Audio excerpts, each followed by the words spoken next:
Everybody has their own story. I don't believe I was born this way. I believe I am a walk-in. Walk-ins happen from near-death experiences. I did not have a near-death experience, so how did I get to be a walk-in?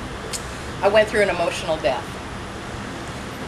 When you go through serious grieving or pain, sometimes the spirit can't handle it. This is the way it's been explained to me. It resonates with me, so I'm going with it. Could be something else, who knows, but this is my belief. I went through a spiritual, emotional death. I actually heard a voice that told me, you're going to die. While I was sitting in a car, and I had a horrible fear of being in cars if I physically was not the one driving this vehicle. To the point of anxiety, cold sweats, the whole 9 yards. And suddenly that went away. There was a physical sensation. And from that point forward, and it was a sense of warmth that just overwhelmed me. And there was no more fear. And I went, well, this is interesting. I wonder if tomorrow when I get up and get back in the car with somebody, if it'll be there again. And it's been years. I started meditating. I started having some very strange experiences. And it started out in the palms of my hands. And they were constantly being massaged. Nice, circular, gentle massage. As I continued to meditate, it got really intense. To the point that I actually told Robin, I think I have nerve damage in my hands. I don't know what's going on, but I can't hardly stand it anymore. And she kept telling me, go see this woman, go see this woman. I was like, yeah, whatever. Robin, I feel, is a dot connector. She has her own very unique spiritual energy.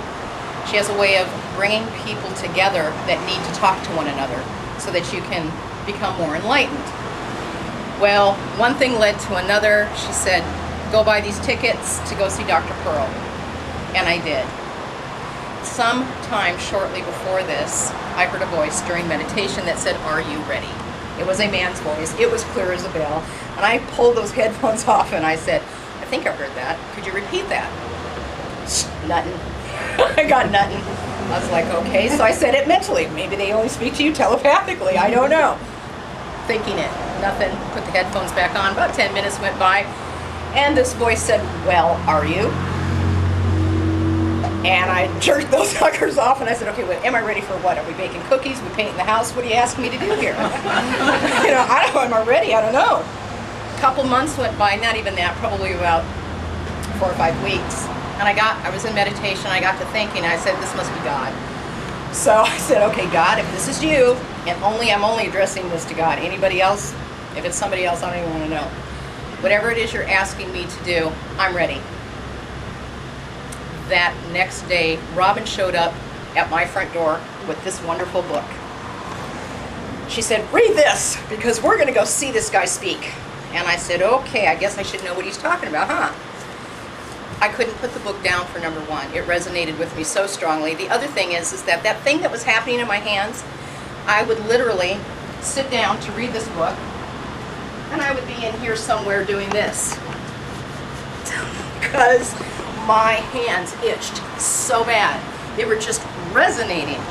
And I was so excited, and I had to share every word on every page with anybody who would even give me 10 seconds of their time. Oh my God, did you know?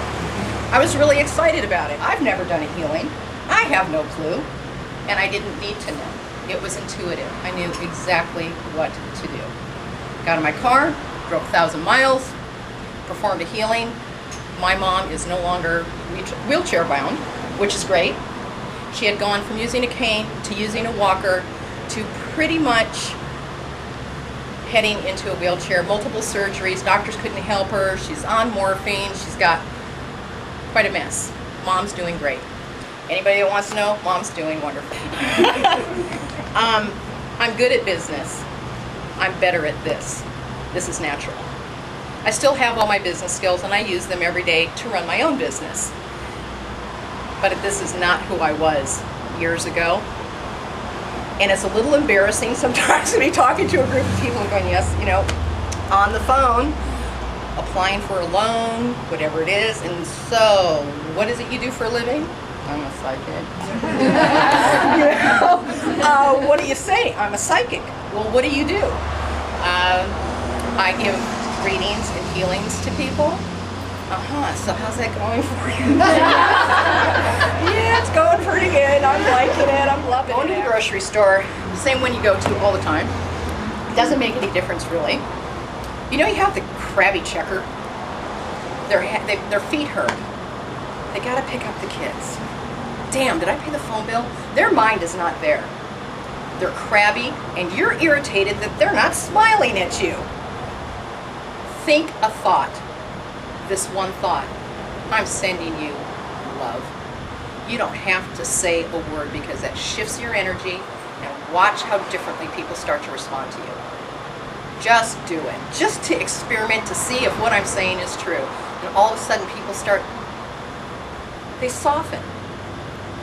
They become different.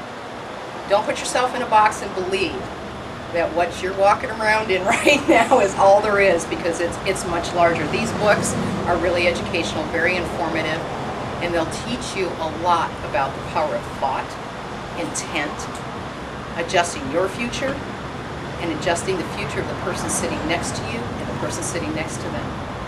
Thank you.